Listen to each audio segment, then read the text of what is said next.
What were your favorite childhood books and comics when you were a kid? Well, when I was a kid, my favorite book was Where the Wild Things Are. Have you ever read that? Oh, it's a really great book by Maurice Sendak. And my favorite comics were I love Snoopy and Charlie Brown. Have you ever read Peanuts, the comics by Charles Schultz? Those are my favorite when I was a kid. How did you get the idea for Dogman? Do you have a dog, a pet dog? I did have a pet dog, and I've always loved dogs. And so when I was probably in first grade, I started drawing dogs all the time. And then in second grade, I started putting little capes on them, and they started flying around, and that's kind of how Dogman started.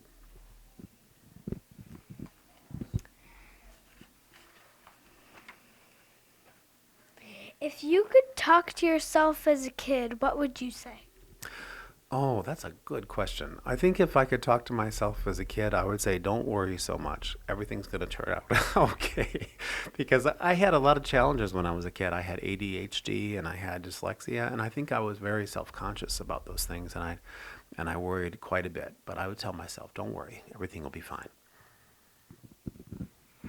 How did it feel seeing your book turn into a movie? It was very exciting seeing both Captain Underpants and Dogman turn into movies because they were both characters that I created when I was in the second grade. And I never thought when I was in the second grade, when I was 8 years old, that the little characters that I was drawing, the little comics I was making, would turn into movies. It was really cool.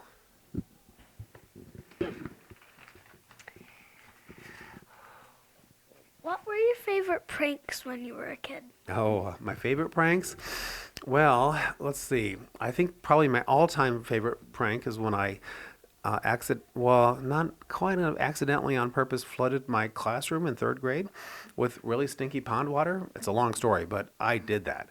And but also I used to change the signs around, like in the Captain Underpants books. You know how George and Harold are always changing the signs around. I used to like to do that too. Do you have plans to write any news stories? Oh yeah, actually, I'm writing a new Dogman book right now called Dogman Big Jim Believes, and then I have a whole bunch of stories I'm working on that'll come out after that too.